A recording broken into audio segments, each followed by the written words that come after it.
Memoria y experiencia como fuentes de la identidad. Sergio Ramírez, Piedad Bonet, Luis García Montero y Juan Villoro conversan con Daniel Domínguez. Buenas noches a todos, tanto a los que nos han acompañado durante toda la jornada del día, hasta los que están recién llegando.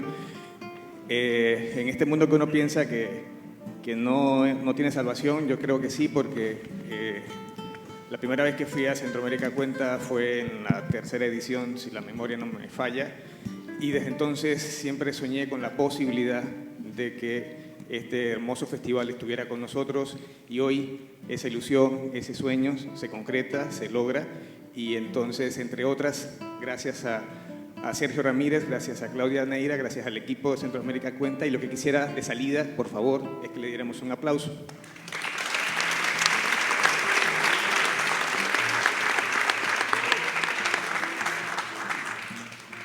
Bienvenidos a la mesa redonda Memoria y Experiencia como Fuentes de Identidad.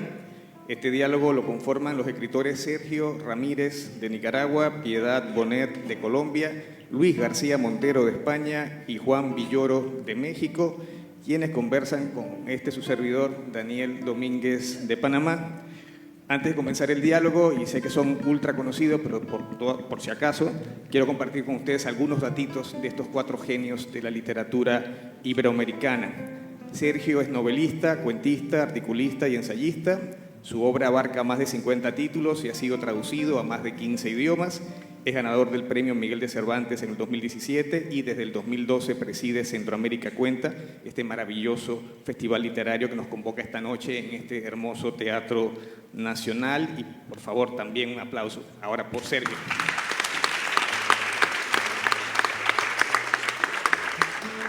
Piedad es licenciada en Filosofía y Letras de la Universidad de los Andes y tiene una maestría en Teoría de Arte y Arquitectura en la Universidad Nacional de Colombia.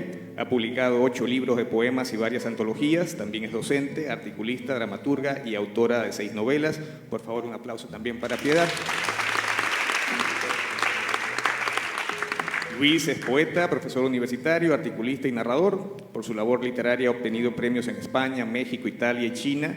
Es además doctor honoris causa por universidades del Perú y Argentina, y desde el 2018 es el director del Instituto Cervantes. Un aplauso también para Luis.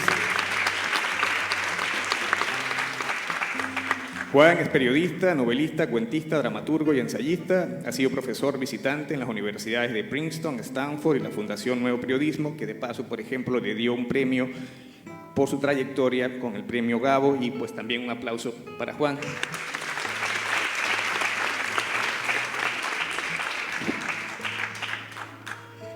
La memoria es del pasado, escribió Aristóteles. Siglos más tarde, San Agustín en las Confesiones nos recuerda que el presente, mirando al pasado, recibe el nombre de memoria.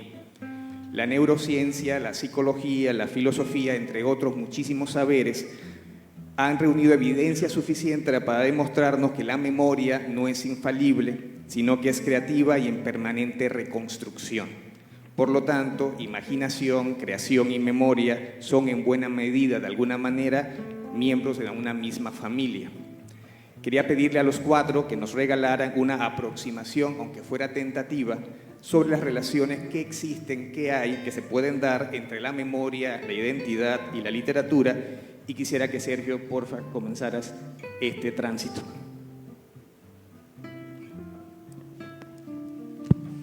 Bueno, pues muchísimas gracias.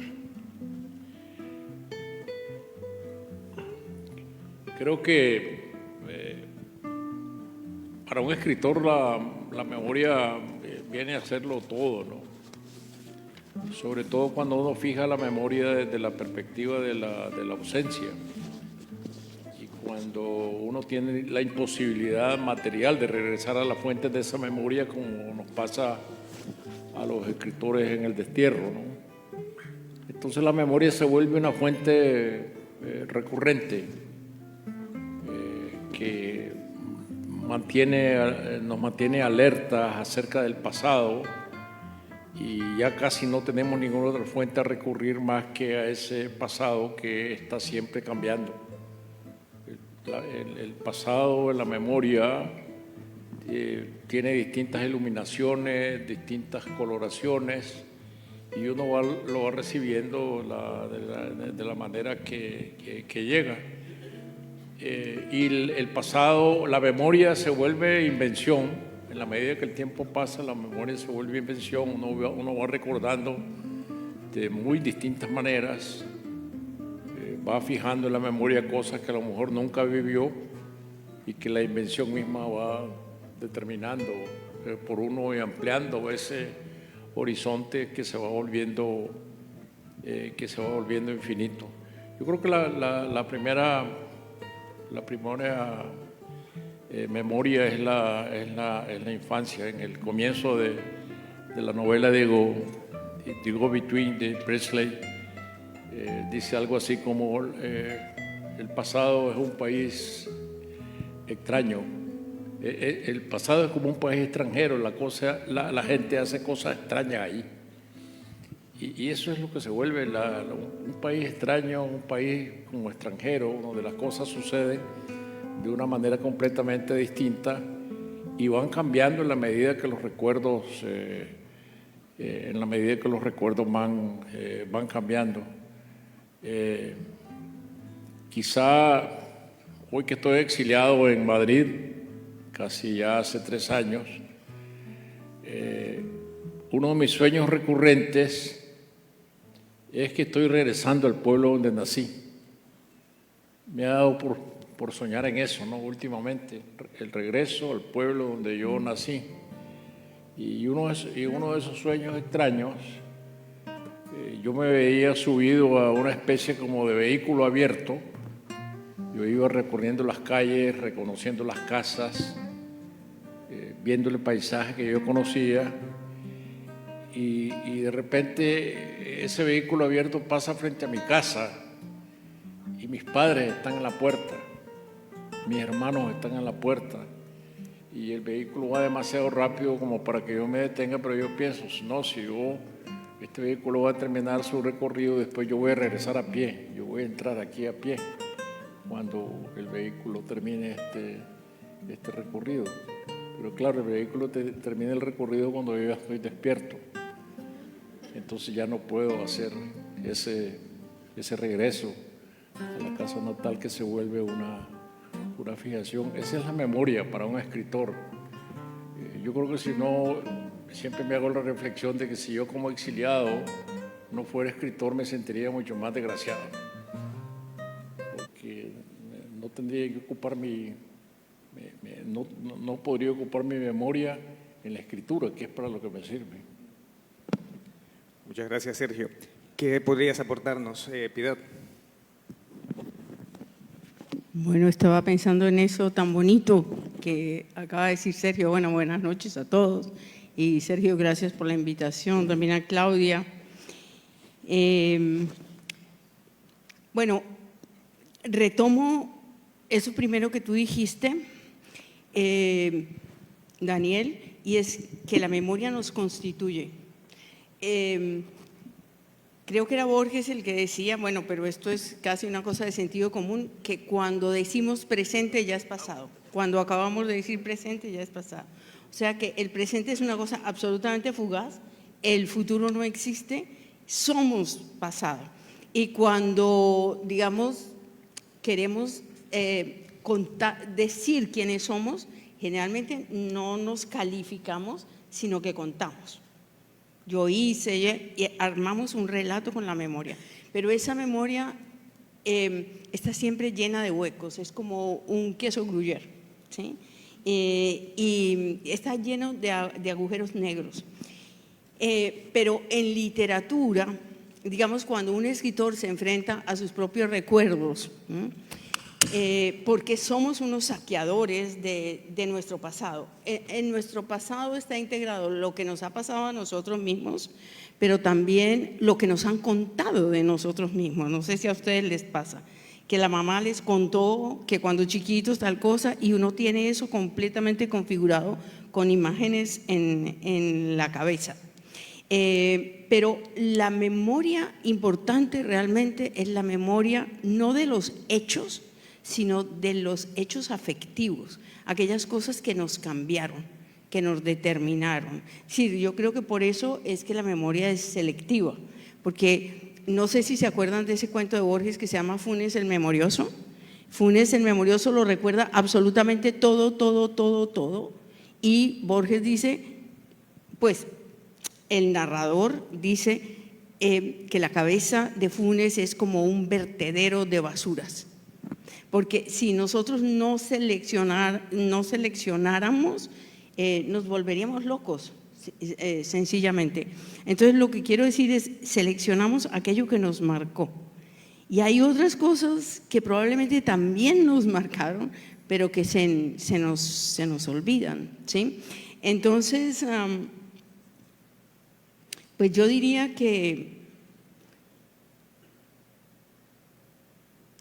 la literatura utiliza también la memoria como una forma de recuperación y de tratar de fijar, ¿no?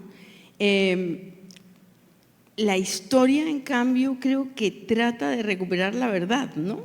Es decir, a los escritores creo que no nos interesa la verdad de manera objetiva, pero a la historia sí le interesa. Sin embargo, yo creo que la historia está condenada a fracasar, porque hay muchas versiones en cualquier hecho, tanto individual como colectivo, ¿no? Y probablemente después podamos hablar de eso cuando hablemos de identidad de los pueblos y, ¿cierto?, y memoria colectiva, etcétera. Pero cualquiera de ustedes sabrá que aún en los hechos familiares no hay memoria consensuada. Es posible que uno diga, bueno, en 1970 se murió mi papá, y cuando se murió mi papá y cuando ya la gente empieza a contar, uno se sorprende de lo que dicen los demás, sí, pero eso sí fue así, hay como distintas versiones. Entonces yo diría que la memoria es básicamente muy caprichosa, ¿sí? Por eso también uno toma notas, ¿no? Y sobre todo, bueno, iba a decir dos cosas. A medida que envejecemos necesitamos más tomar notas porque vamos perdiendo la memoria. Pero pasa también lo que dijo Sergio, que me pareció precioso. Mis papás son viejísimos. Mi madre tiene 103 y mi papá tiene 98. Y mi papá está ciego, entonces, y está sordo. Entonces pasa mucho tiempo acostado vestido, pero porque se cansó ya de estar sentado. Es una circunstancia muy, muy dramática. Y ha empezado, así como Sergio sueña, mi papá ha empezado a recordar. Entonces cuando uno ya va a visitarlo, él ha hecho balances, en esos silencios ha hecho balances, y yo creo que mientras más envejecemos, más peso afectivo tiene la memoria, porque entonces uno sí, va haciendo consideraciones y va haciendo reflexiones, y el instrumento por excelencia es la memoria. Y por eso, digamos, los sueños de Sergio resultan tan conmovedores, porque es una forma de rescatar, de fijar, de recuperar, ¿sí? Y la literatura como memoria es básicamente recuperación, eso es lo que pienso. Muchas gracias. Juan, te paso la guitarra. Sí, bueno, ¿qué tal? Qué gusto estar aquí con todas y con todos, con estos amigos tan queridos, y por supuesto pues resaltar la importancia de ser invitado por Sergio Ramírez, que representa para nosotros la defensa de la libertad y del idioma en circunstancias tan adversas como las que ha mencionado ahora. El tema de la memoria es inagotable y tiene que ver sustancialmente con la escritura. Estamos hechos de recuerdos. Si no pudiéramos atesorar las cosas, si se esfumaran en nuestra mente, no valdrían la pena. El significado de la experiencia de estar vivo tiene que ver con poder tener una retentiva de lo que pasa. Y esto es común a cualquier persona que valora su vida a partir de sus recuerdos, pero la escritura convierte esto en un oficio. Decía Piedad que hay cosas que nosotros no recordamos de nuestra propia vida, casi siempre porque pertenecen a una edad muy temprana. Es rarísimo que alguien recuerde lo que le pasó en los primeros 2 años de su vida. Tal vez recuerda alguna imagen difusa o cree recordarla. A veces nos inventamos ciertas memorias. Pero de pronto alguien nos dice, cuando tú eras pequeño pasó esto, entonces estuvimos ahí sin saberlo. Y yo creo que la escritura tiene que ver con algo parecido a esa memoria difusa. Es algo que nos pertenece y que sin embargo está ausente, y debemos escribirlo porque tenemos que recuperar esa memoria como si fuera nuestra, pero que ya es del otro, es decir, de un personaje. La poeta Louise Gluck dice que lo más importante que hay en la experiencia de una persona ocurre antes de los 12 años y todo lo demás es recuerdo. La gran aventura de conocer el mundo tiene que ver con los miedos, con las ilusiones, con las zozobras de la infancia, y posteriormente reelaboramos muchas cosas. Entonces, contar historias tiene que ver necesariamente con una reelaboración de la experiencia, aunque no estemos nosotros trabajando en clave autobiográfica. O sea, estamos trabajando con un acervo, con un capital, porque la memoria creo que básicamente es una cantera. Nosotros no tenemos un archivo perfectamente organizado, algunos lo tienen, pero por más erudita que sea una persona, por más disciplinada, hay cosas que no recuerda del todo, porque necesariamente ha tenido que olvidar. Ya lo mencionaba Piedad, si no hubiera olvido, viviríamos abrumados por todas las cosas que vimos en todo momento, muchas de ellas intrascendentes. El olvido también es un proceso de sanación. Entonces esto hace que la memoria sea selectiva, pero no lo es de manera definitiva. Es decir, no decimos yo ya olvidé todo esto, ya no voy a recordar nada de esto otro. Uno de los grandes misterios es que de pronto recuperamos algo que está dentro de nosotros y que no sabíamos que todavía estaba ahí. Una melodía, un olor, un sabor, nos traen ese recuerdo. Entonces, escribir es investigar esa cantera abierta que es el pasado. O sea, el pasado no está quieto, está sujeto a ser transformado por nosotros, y la escritura hace eso. Es una manera de conocernos a través de lo que sucedió. Y por supuesto está también la memoria colectiva, la memoria de los países, y creo que la literatura también tiene que ver con esto. Hay un discurso oficial que impone una explicación de los hechos, pero la literatura es la memoria rebelde de los pueblos, es esa memoria disidente que permite que las cosas que fueron silenciadas se conozcan a través de un poema, a través de una novela, a través de una crónica. Entonces también hay esta historia de todos que solamente puede ser dicha a través de la novela. También los países tienen amnesias o cosas que no recuerdan en ocasiones porque esta amnesia ha sido impuesta, y la literatura justamente puede ofrecer este ejercicio de reparación que es la memoria, porque cuando nosotros recuperamos una historia alterna, esto no quiere decir que lo que ya sucedió vaya a cambiar. No se puede restituir lo que se ha perdido. Esto no se puede reparar exclusivamente con un hecho de recuerdo, pero sí establece la memoria un tribunal moral paralelo. Es decir, las cosas sucedieron, no pueden ser cambiadas porque ya ocurrieron, pero la memoria permite que se recuerden para que no vuelvan a ocurrir. En ese sentido, también recordar es un ejercicio para el futuro, porque podemos nosotros entender las cosas y apostar porque no sucedan de esa manera cuando se trata de recuerdos oprobiosos. Pero en esencia, yo creo que la memoria, y esto tiene que ver con el gusto de escribir, es una forma de la pasión. Recordamos lo que más nos interesa. Yo conozco gente que dice que tiene pésima memoria, y en efecto suele tenerla para muchas cosas que le solicitamos, y dices que no me acuerdo de nada, es que todo se me resbala, etcétera, y de pronto te recita la alineación completa de la selección mexicana en el Mundial de 1962, ¿no? O se le olvida su aniversario de bodas, pero no que ese día Hugo Sánchez metió 2 goles. Entonces, esto nos revela que nos acordamos de lo que nos interesa, nos sabemos las canciones de memoria que nos interpelan y muchas cosas que verdaderamente nos gustan y otras pues sencillamente las condenamos al olvido. Entonces, escribir es eso, escribir es recordar de manera apasionada y de hecho la etimología de recordar tiene que ver con eso, con recordar es volver a pasar por el corazón las emociones. Gracias. Luis. Bueno, yo también doy las gracias por estar aquí en Centroamérica Cuenta, con Sergio, con Claudia, con tantos amigos.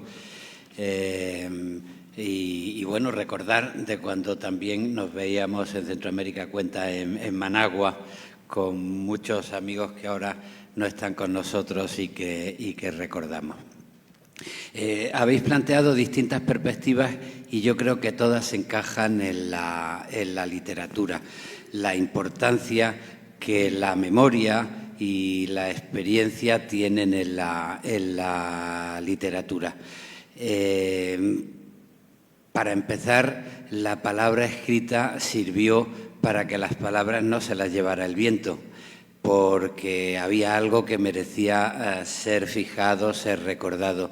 En un principio, esa palabra escrita se identificaba con la verdad de Dios. Escrito yace esto, es cosa verdadera. Y eran los libros sagrados, la palabra de Dios, lo que se dejaba fijada y se dejaba escrita.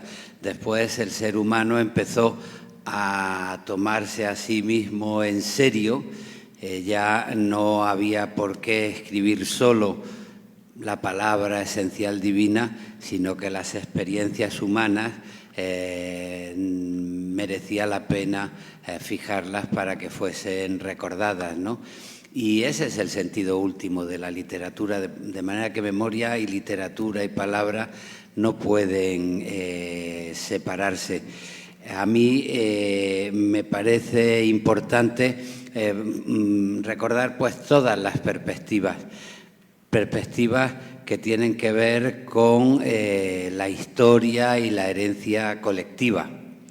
Hay cosas que merecen ser recordadas y cuando se viven situaciones difíciles, una guerra, una infamia, un destierro, y cuando se teme que el poder vencedor, el poder injusto quiera fijar o un silencio o una memoria determinada, pues está muy bien recordar para que se sepa lo que ocurrió, ¿no? Eso, bueno, pues ha caracterizado parte de la literatura. Los casos, la literatura española más llamativos, pues pueden ser los episodios nacionales de Galdós o el laberinto mágico de Maxau. Precisamente uno escribía para que la historia no la fijase el absolutismo y otro para que no la fijase el franquismo. Y bueno, apuestas para mantener una memoria que merece la pena, pues las vemos en las novelas de Sergio o en las novelas de Mario Vargas Llosa, también Tiempos recios, La guerra del fin del mundo, el chivo expiatorio, nos ayudan a mantener el recuerdo de algo que merece la pena ser tenido en cuenta. A partir de ahí, pues yo creo que es fundamental la memoria porque va en paralelo de las relaciones que el ser humano tiene con la historia. Y también hay muchas cosas no colectivas, sino individuales, que no queremos que se las lleve el viento y buscamos dejarlas por escrito para dejar nuestra propia experiencia, nuestra manera de entender la realidad, para que no todo desaparezca cuando nosotros pues desaparecemos y nos vamos. Y la literatura tiene que ver con eso y la creación literaria tiene que ver con eso, con el presente y con el pasado. Yo estos días recordaba a Jorge Luis Borges en Argentina y recordaba, por ejemplo, el poema La lluvia. para explicar lo que cabe en las palabras y a qué nos dedicamos los poetas. La lluvia es un poema de Borges que empieza bruscamente: la tarde ha clareado porque ya cae la lluvia minuciosa. ¿Cae o cayó? La lluvia es una cosa que sucede sin duda en el pasado. Y esa es la diferencia entre quien describe la lluvia en un diccionario, agua que cae de las nubes, con la poesía, la creación literaria, que de pronto pone en juego todo el presente que sucede en el pasado y que nos da sentido. Porque si alguien tenía una infancia en un patio en Argentina con una parra donde su padre le contaba cuentos y se refugiaba mientras llovía y el padre seguía contando cuentos, pues la lluvia para él minuciosamente vuelve a la voz del padre, al patio, a la parra, y las palabras se llenan de cosas. Y los escritores nos dedicamos a indagar en nuestros cuentos, en nuestros argumentos, sobre todo lo que cabe en las palabras, que es mucho más que una definición literal, ¿no? Que puede dar un diccionario. Y a partir de ahí, pues a mí me gusta recordar también en ese sentido la importancia de la experiencia junto a la memoria, precisamente para separar los aportes literarios de respeto al ser humano y a la vida por dentro de las verdades divinas, esenciales, intocables de cualquier tipo de dogma, ¿no? Yo creo que la experiencia como concepto, la poesía de la experiencia como concepto, se abre camino en la literatura y está estudiado en los monólogos de la poesía anglosajona, cuando las verdades universales entran en crisis. La Ilustración unió la verdad con una idea de la razón universal que servía para todo el mundo.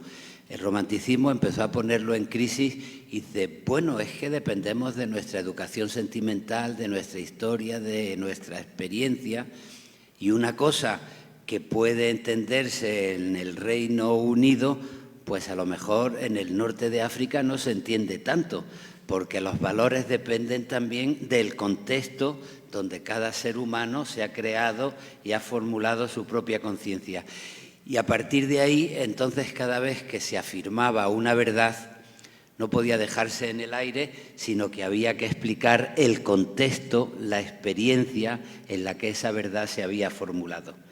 Y eso me parece muy importante también a la hora de que la literatura respete la dignidad del ser humano frente al olvido de las tiranías y frente a los intentos de homologación, de borrar el propio pasado individual de cada uno de las personas. Y sí, las palabras suceden en el pasado y a eso nos dedicamos los que escribimos, para que el olvido y la desaparición no se convierta en la única compañía de la vida humana. Muchas gracias, Luis. Schopenhauer decía que la memoria constituye la base de nuestra identidad. Este filósofo planteaba que el ser humano que ha perdido la memoria ha perdido también su identidad. Desde la antigüedad hasta el Renacimiento, los poetas escribían pensando en el futuro para que su memoria o la memoria de los que escribían siguieran estando presentes. Cuando llega el realismo, en el siglo XIX, los autores y las autoras comienzan a escribir sobre el presente para el presente. Ahora quiero invitarlos a los cuatro a mirar los puentes que hay entre la memoria, la identidad y la literatura, pero desde la perspectiva de cada uno de ustedes como lectores. Si cada memoria individual forma parte de la gran memoria colectiva y si escribir es un trabajo de la memoria, como dijo Álvaro Mutis, ¿qué autores piensan ustedes que han sido sobresalientes trabajadores de la memoria y cuáles de esas obras pueden estar como lectura imprescindible para conocer y reservar precisamente esa identidad, ya sea de sus países o de sus regiones o de la sociedad en general? Por ejemplo, Piedad, hace un rato me hablaba de Prost y García Márquez. Bueno, esa pregunta de Daniel nos ha dejado fríos a todos, ¿no? Identidad y todo, bueno, no, qué susto. Bueno, entonces si quieres empecemos por las lecturas. ¿Ah? A mí hubo un libro que me marcó y me determinó absolutamente para siempre. Bueno, primero fue Dostoyevsky, cuando yo tenía como 15 años, ¿no? Pero ya cuando entré a la universidad leía Proust. Entre otras cosas, encontré en Proust como que teníamos el mismo ADN poético, respetando las diferencias, ¿no? Digamos que eso era lo que a mí me gustaría hacer, ese tipo de literatura. Y bueno, ya el libro de Proust se llama En busca del tiempo perdido, que no es el tiempo perdido como de pronto lo podemos entender en español, el tiempo que perdimos y ahora lo vamos a recuperar, no, sino eso irrecuperable a través de la memoria, y ni más ni menos que en 7 tomos. Pero lo que me fascinó de Proust es, primero, el aliento poético inherente al tipo de memoria que está manejando, porque él no hace psicología como hacía la novela del siglo XIX, sino que a través de las pequeñas percepciones del mundo va construyendo un universo interior, básicamente de los narradores, tratando de captar el mundo afuera, pero a través de la morosidad también de la memoria. Entonces, digamos que ese tipo de aproximación, que es un intento desesperado de recuperar el tiempo, que es lo único que tenemos, porque también el tiempo es lo que nos constituye como la memoria, ¿sí? Es, en el caso de Proust, es, digamos, como casi una metáfora de lo que es la literatura toda. Intentar ir hasta el fondo de la memoria, no para recuperarlo todo, sino aquello que le da sentido al relato de nuestras propias vidas, digámoslo así. Y ya en otro territorio que es al que nos hemos ido aproximando, que es el de la memoria colectiva, para mí fue sumamente revelador García Márquez. Primero con 100 años de soledad. Yo acababa de salir del bachillerato cuando apareció 100 años de soledad. Lo leí la primera vez y no entendí mucho, es decir, entendía y no entendía porque estábamos enseñados al realismo y de pronto este realismo mágico, o por lo menos en el colegio nos obligaban a leer obras puramente realistas y decimonónicas. Y de pronto encontrarse con que Remedios la Bella subía al cielo en cuerpo y alma, pues era una cosa difícil de aceptar. En la relectura, y bueno, y después en muchos años de docencia que enseñé a García Márquez en la universidad, encontré que García Márquez lo que está haciendo es, primero, mostrando que la memoria colectiva es una construcción que tiene que ver mucho con la ficción. Sí, porque cuando él hace esas hipérboles, ¿no? Fueron 5.000 los que murieron en la estación. Lo que está hablando es de la desmesura de la versión popular de la historia. Entonces, es una historia contada. Acuérdense cómo empiezan los funerales de la mamá grande. Dice, vamos a narrar lo que pasó en los funerales de la mamá grande antes de que lleguen los historiadores. Entonces, García Márquez lo que está haciendo es tratando de escribir la historia no oficial de América Latina, que está en voz de, digamos, la voz mítica del pueblo, la voz del pueblo que crea un montón de leyendas. Eso ya es, digamos, una manera extraordinaria de referirse a la historia latinoamericana como una historia imposible de reconstruir, ¿sí? Pero que de alguna manera vive en la imaginación popular de una manera que tiene que ver con lo maravilloso, con lo fantástico, ¿sí? Y luego, en esa otra vertiente que tiene García Márquez, que es la del realismo, siempre de alguna manera atravesada por el realismo mágico, pero mínimamente, está la crónica de una muerte anunciada, donde yo creo que él hizo un juego muy interesante entre lo que había aprendido como cronista, que es la precisión de los hechos, la investigación, la minuciosidad, desvirtuada por la realidad a la hora de reconstruir los hechos. No sé si se acuerdan que es un periodista que llega al pueblo a reconstruir la muerte, ¿sí?, de ese personaje al que han asesinado, y entonces alguien le dice: ese día llovía cántaros, y el otro dice: bueno, era un día soleado, ¿tá? Las versiones empiezan a ser tan diversas que lo que realmente creo que García Márquez está haciendo es una contraposición casi irónica entre el deseo del periodista de agarrar la realidad en toda su minuciosidad, ¿sí? Y fíjense ustedes que cuando leemos la prensa, nosotros a menudo descubrimos las falencias de las verdades que nos están contando, ¿no? Es decir, la prensa trata de ser verosímil, pero nosotros en la sola lectura de los hechos vemos que le cambiaron el apellido a este, que en el primer renglón decía esto, ¿sí? O sea, están atrapados incluso por esas circunstancias completamente, digamos, aleatorias. Y la literatura, que la literatura, como les decía, recrea la realidad, la verdad de la realidad, de una manera muy distinta a como lo hace el periodismo. Y yo creo que García Márquez, con esa genialidad que tenía, logró hacer ese juego en la crónica de una muerte anunciada. Entonces, digamos que hablando de la memoria, pues yo podría hablar seguramente de muchos otros autores, ¿no? Pero me parece que son dos maneras muy particulares de acercarse a la memoria y a la verdad que a mí me interesaron particularmente. Muchas gracias, Piedad. Luis, mencionaste varios nombres previamente, no sé si quieres ahondar en alguno o presentar uno nuevo. Sí, sí, no. A mí me gustaría también poder dar… Yo creo que somos escritores porque antes hemos sido lectores y que la temperatura de la literatura es la admiración. Yo necesito leer a otro para admirar. Y me dedico a la literatura porque he admirado a muchos a otros. Cuando me leo a mí mismo, me leo con ojos de corrector diciendo: aquí he metido la pata, aquí podía haber quitado este adjetivo, ¿no?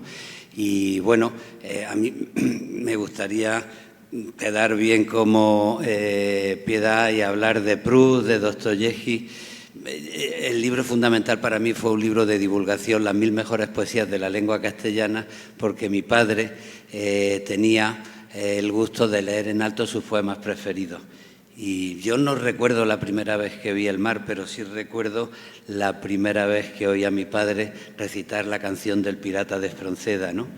Y entonces, de pronto, la rebeldía del pirata y la vida por perdida ya la di cuando el yugo del esclavo como un bravo sacudí, pues empezó a ser la explicación de mi propia rebeldía. Estando muy de acuerdo con lo que ha dicho Piedad, pero sí me gustaría, porque me preocupa el tiempo en el que vivimos, levantar la mano en favor de los historiadores y de los periodistas. Porque es que como nos descuidemos, Videla, Pinochet y Franco van a ser héroes de la libertad que vinieron a arreglar el país, tal y como está la cosa. Y a mí me gusta que los historiadores den dato por dato el número de asesinatos, de desaparecidos y de canalladas que cometió esa gente. Del mismo modo que me gusta que haya periodistas y no opinadores, y que los periodistas decentemente certifiquen la verdad y no los opinadores que trabajan al servicio de los bulos. Y a partir de ahí…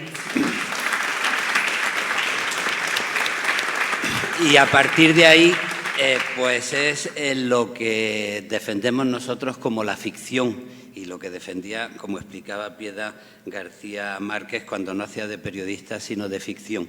Y ahí la literatura sí tiene mucho que aportar, que no es sustituir a los historiadores, sino de pronto comprender que los acontecimientos se encarnan en primera persona en un hombre, en una mujer, en una edad determinada, y que la historia se vive por dentro y que la intimidad es histórica y que en los acontecimientos pues existe en la individualidad, existe la imaginación, existe el miedo, existe el deseo, y eso sí lo aporta la literatura.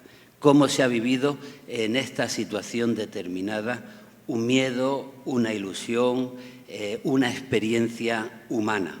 Y ahí la literatura aporta mucho a la información de la verdad que dan los periodistas decentes y los historiadores profesionales. Muchas gracias. Juan. Sí, bueno, son inagotables los libros que tienen que ver con la memoria. A mí hay uno que me gusta mucho por un recurso literario, que es de Christopher Isherwood, el autor de Adiós a Berlín, es su obra más conocida, pero el libro memorioso de él se llama Christopher y los suyos, y habla de sí mismo, y es muy interesante porque él trabaja en primera y en tercera persona con un personaje que es él mismo. Entonces, cuando él es joven y actúa en el pasado, él es Christopher, pero él desde el presente como escritor está dialogando con ese que fue y lo está corrigiendo y le está diciendo: es que Christopher no se dio cuenta de lo que estaba pasando, se equivocó en esto, él cree que las cosas fueron así, pero fueron de otra manera. Entonces es un diálogo desdoblado muy interesante entre el escritor en el presente con el que fue en el pasado, porque creo que todos nosotros hacemos eso con la memoria, nos estamos recordando en otras épocas y sabemos que fuimos diferentes y con la perspectiva actual podemos ver las cosas de otra manera. Entonces, Christopher y los suyos me parece en ese sentido un libro muy rico, pero quisiera también mencionar dos libros de escritoras mexicanas que tienen que ver con sucesos históricos que permitieron entenderlos de una manera como no habían sido conocidos. Una de ellas es una escritora que ahora está teniendo bastante resonancia, aunque durante mucho tiempo fue bastante relegada, que es Nelly Campobello, y su libro se llama Cartucho. Ella era niña durante la Revolución Mexicana y entonces ella tuvo una mirada de los sucesos que podemos decir que fue triplemente relegada, porque era niña, era mujer y pertenecía a la causa villista, a la causa de Pancho Villa, que fue la que perdió la revolución. Entonces es la versión de una niña de la parte derrotada de la revolución. Naturalmente no se trata de un texto escrito cuando Nelly Campobello era niña, sino que ella se recupera a sí misma, pero con la mirada de niña. Entonces, con esa inocencia que muchas veces puede ser escalofriante, narra los fusilamientos, cómo los niños jugaban con los casquillos de las balas durante la revolución, lo cual los vuelve más estremecedores. Entonces, Cartucho tiene que ver con eso, con recuperar una memoria que no había sido dicha de ninguna manera y que durante mucho tiempo fue soslayada. Apenas recientemente se ha redescubierto este notable libro. Y otro es, por supuesto, La noche de Tlatelolco, de Elena Poniatowska, que es un reportaje coral. El movimiento estudiantil del 68 estuvo en México en sintonía con tantos movimientos que hubo en los años 60, pero fue el más salvajemente reprimido en la matanza de Tlatelolco en la Plaza de las Tres Culturas. De eso no se dijo nada en la prensa. Había una revista que se llamaba ¿Por qué?, que fue la única que publicó fotos de este suceso, pero ni la televisión, ni la radio, ni los periódicos dijeron nada porque estaban totalmente controlados por el gobierno. La única manera de conocer esto fue a través del libro de Elena Poniatowska. Elena Poniatowska es la persona que más tiempo ha pasado en las cárceles de México sin haber estado nunca detenida, porque ella ha ido a entrevistar a muchísimas personas a las cárceles, porque muchos de ellos fueron presos políticos, entre otros los detenidos por el movimiento estudiantil del 68, los sobrevivientes de la matanza. Entonces estuvo en la cárcel que le llamaban el Palacio Negro de Lecumberri y ahí entrevistó a muchos de los participantes y luego habló con otros que estaban en libertad. Y entonces lo que ella hizo fue una versión coral, colectiva de los sucesos. Este libro, La Noche de Tlatelolco, fue la primera noticia demorada, porque salió unos cuantos años después de los hechos, de lo que verdaderamente había sucedido, en las palabras que nunca deberían haber sido silenciadas. Entonces, la represión del presidente Gustavo Díaz Ordaz pretendió que eso quedara oculto para siempre, pero el libro de Elena Poniatowska demostró que eso no iba a suceder así. Me parece que es una prueba no solo de gran literatura documental, sino también de entereza ética. Muchas gracias. Sergio. Pues yo me voy a ir un poco más atrás y me gustaría citar un libro en el que el testimonio o el recuerdo, la memoria se vuelve instrumento de la verdad, que es La verdadera relación de la conquista, de Bernal Díaz del Castillo. Curioso que este libro surge como una contradicción frente a una versión oficial, y es donde nacen los grandes libros, cuando contraducen las versiones oficiales. Hernán Cortés, que quiere recuperar el poder que ha perdido en México, encarga un libro oficial, un libro de propaganda, y se lo encarga a un historiador que nunca ha estado en América, López de Gómara.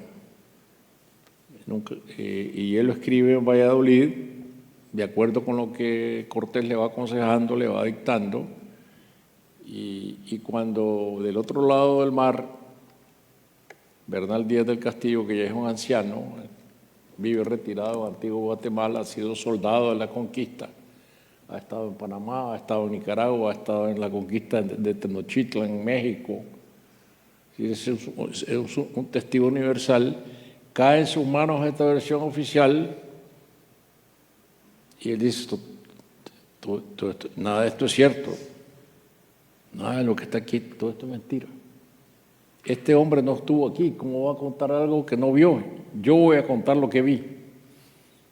Y a la edad que tiene se pone a escribir la verdadera relación de la conquista, y que se vuelve un prodigio de memoria, porque nosotros vamos viendo paso a paso cómo va detallando su propio testimonio y se va cuidando de un elemento muy importante que la literatura nunca puede faltar, que es el de la verosimilitud basada en la información precisa.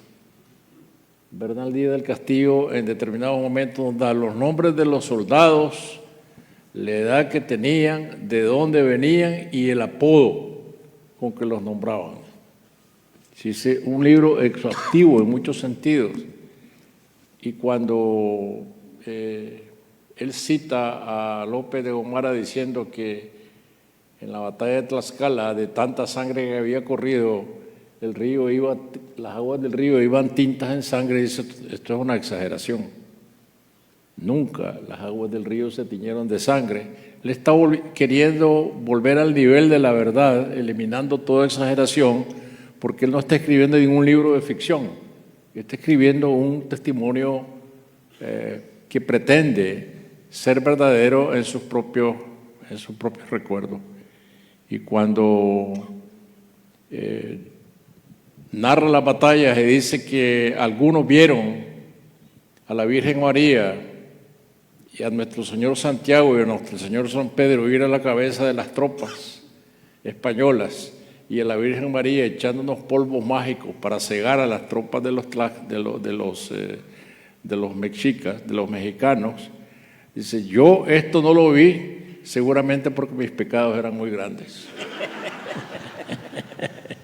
Entonces este es un homenaje muy preciso a la veracidad.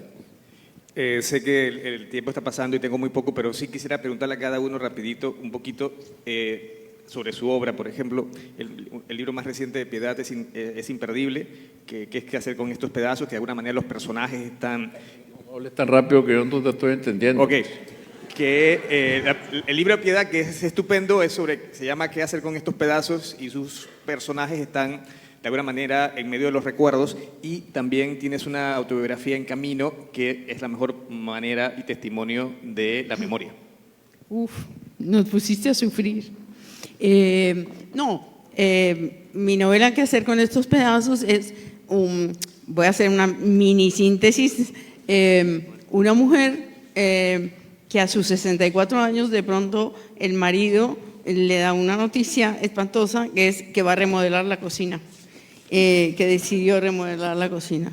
Entonces, la remodelación de la cocina equivale a una destrucción tan tremenda de la cotidianidad, ¿sí?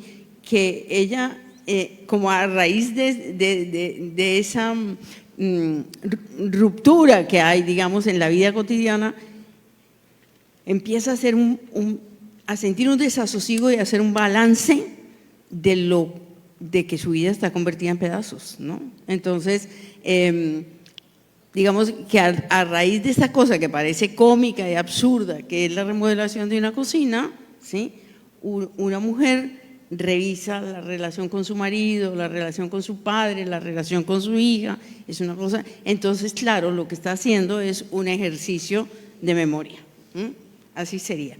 Y en cuanto a lo que estoy escribiendo ahora, pues que viene al caso porque no es una autobiografía, ni mucho menos, no tengo estas pretensiones, es como una memoria, se me ocurrió en pandemia, de mi relación con la enfermedad, porque fui siempre una niña, una adolescente y una joven que somatizó absolutamente todo, y todavía me quedan rezagos de esas somatizaciones. Entonces, de lo que quiero hablar es del ejercicio de memoria como autoconocimiento. Entonces, lo primero que me ha parecido muy interesante es que no hay manera de recuperar el pasado secuencialmente, porque eso no tiene ningún sentido, sino la vida de uno se ilumina en la medida en que da saltos la memoria y hace relación con un montón de cosas, ¿no? Entonces, mi novela terminó siendo una cosa absolutamente fragmentada, donde, como en las conversaciones, uno dice, es que cuando yo tenía 6 años, no sé qué, porque acuérdate que, y se devuelve y brinca, ¿sí? Y yo creo que ese es el ejercicio bonito que tiene que hacer un lector. Y quisiera terminar esto diciendo que, bueno, Luis me pidió que llevara algo al Instituto Cervantes para dejar allá como testimonio, ¿no? Bueno, un gran honor. Y entonces yo dije, bueno, ¿qué llevaría yo al Instituto Cervantes? Y dije, bueno, cartas de escritores que fueron mis amigos, muchos muertos, dije, porque, como dije allá en el Cervantes, un legado equivale a una cosa de la que uno se desprende, ¿eh? Que le ocasione algún dolor. Entonces yo saqué fotocopias, me quedé con las fotocopias y di los originales allá. Pero en esa búsqueda de cartas me encontré con unas mías que había escrito a los 20, 25 años, a mi abuela, y bueno, mi abuela escribiéndome, mi mamá escribiéndome cuando yo estaba en un internado, etcétera. Y ahí vi a una Piedad que se me había olvidado completamente, con una letra toda mansita, la de las monjas, que ahora es otra cosa completamente distinta. En esas cartas yo mostraba unos afectos por personas a las que ahora ya nada que ver, ¿sí? Es decir, se me había olvidado esa parte de mi vida, y entonces eso me hizo pensar cuánto de uno mismo uno no puede recuperar sino a través de un ejercicio así o de una cosa fortuita. Eso sería. La figura del mundo es un libro que también es indispensable que se lo lleven a casa apenas acaba este conversatorio, y es la mirada de Juan y la mirada de sus familiares y la mirada de los amigos del papá de Juan, que era un filósofo mexicano catalán, Luis Villoro. Juan, ¿cuál es el peso de la memoria y los recuerdos en la figura del mundo? Sí, bueno, mañana vamos a presentar el libro, ahorita diré muy brevemente algunas cositas. Tiene que ver con una recuperación de una memoria más o menos conocida porque era una memoria pública. Mi padre fue un luchador social y filósofo muy comprometido con causas de la izquierda, fundó partidos políticos, estuvo en el movimiento del 68 y acabó sus días siendo asesor del movimiento zapatista en Chiapas. Entonces era interesante su actividad pública, pero lo que a mí me parecía más difícil de narrar y más misterioso era la relación que tenía esta trayectoria pública con las causas privadas que la sustentaban, porque teóricamente un hijo pues debe conocer la vida íntima de sus padres, pero sabemos que esto no siempre es posible. Los padres ocultan algunas cosas. El mío era muy reservado, era una persona esquiva para todas las cosas personales. Entonces, de alguna manera era como el desconocido de la familia. Hacía cosas que tenían repercusiones públicas y nos enterábamos de ellas, pero no le conocíamos esos resortes, esos motivos. Y me pregunté si sería yo capaz, ya muerto él, a la distancia, de poder encontrar esas claves privadas, volviendo a lo que dije al principio, que la memoria es una cantera, es algo que está abierto y que tenemos que investigar. Y entonces me di a la tarea de tratar de vincular ciertos actos de él con claves que estaban dispersas en su vida y que lo podían explicar de otra manera. En ese sentido fue un trabajo de autoconocimiento, porque yo mismo aprendí muchas cosas de mi familia, de mí, que no conocía. Y como dijo Piedad también al principio de esta charla, la memoria entre los parientes varía mucho de uno a otro. Si un padre tiene 4 hijos, pues hay 4 padres en esa familia. Entonces yo en este libro, La figura del mundo, construí a la distancia a mi padre, al padre que quise ver con luces, con sombras, pero sobre todo buscando estos cabos sueltos que estaban ahí en hechos, en actos, no tanto en declaraciones ni en afectos manifiestos, pero que podían explicar de manera íntima las cosas que habían sido públicas. Gracias. En El caballo dorado, que es otro libro que tienen que llevarse a la casa, Sergio finge una época y una realidad. Y si bien es la historia de una princesa de la nobleza rural y un peluquero que estaba convencido que había inventado el carrusel, de alguna manera también hay una presencia de la memoria y de los recuerdos de Sergio, porque este carrusel, dicho sea de paso, es trasladarse al Sergio niño, futuro escritor, que esperaba las ferias patronales de Mazatepe, en especial las que se hacían en honor al Cristo de la Santísima Trinidad, porque llevaba puntualmente el carrusel. Entonces, Sergio, quería que nos comentaras un poco cómo esos recuerdos tuyos del carrusel funcionan y sirven para ese rompecabezas fabuloso que es el caballo dorado. Bueno, otra vez la infancia vuelve aquí a tomar posesión de un libro.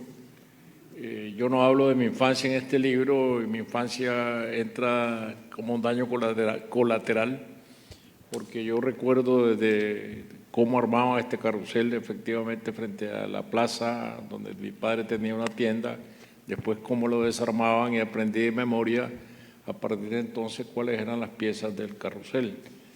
Y esta es una novela sobre un carrusel y sobre el caballo dorado de madera que el escultor, el peluquero de la novela, esculpe para que sea la estrella de este carrusel. El tiempo se ha agotado, no voy a decir más, solamente que hay otra novela que se llama El caballo de oro, no la confundan con El caballo dorado. El caballo de oro está escrito por Juan David Morgan. De todas maneras, cualquiera de las dos que compren es igual, porque ya nos pusimos de acuerdo que vamos mitad y mitad.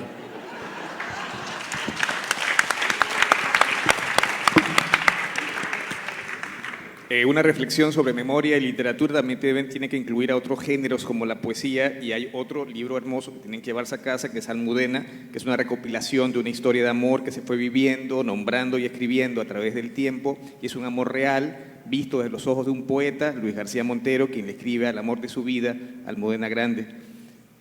Luis, háblanos un poco entonces sobre esta poesía de Almudena y de esta historia de amor entre ustedes dos.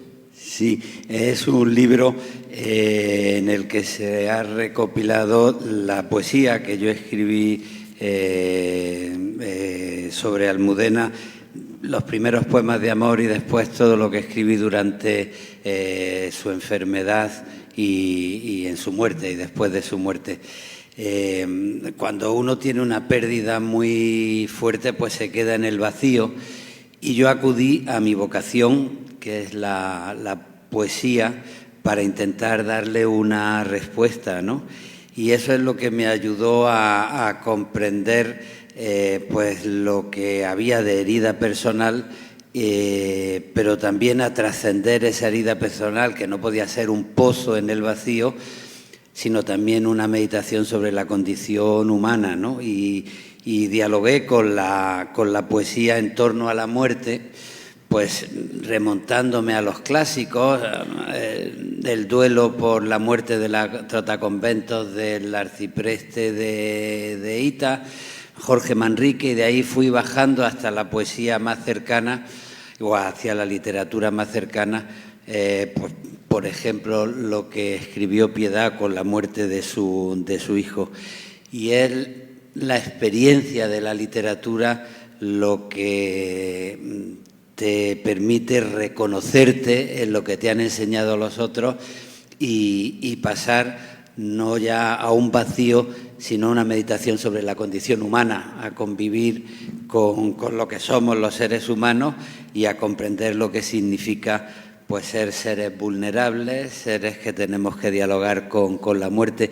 Y eso es lo que te permite después también celebrar la vida y buscar la alternativa a la pérdida en la celebración y en la resistencia de lo que has vivido y lo que te ha dado la vida, ¿no? Y eso es lo que yo intenté con el libro de Almudena, sacar del pozo en el que estaba, lo que supone viajar y no tener a nadie quien llamar para explicarle, oye, pues he llegado bien, uy, o qué hotel más bueno me han buscado. De pronto la realidad se queda sin sentido si no eres capaz de trascender a buscar otro tipo de negociación con la vida, y a mí eso sí me lo ha dado la poesía. Por eso creo que hablar de literatura es hablar de memoria siempre y es hablar de experiencia, porque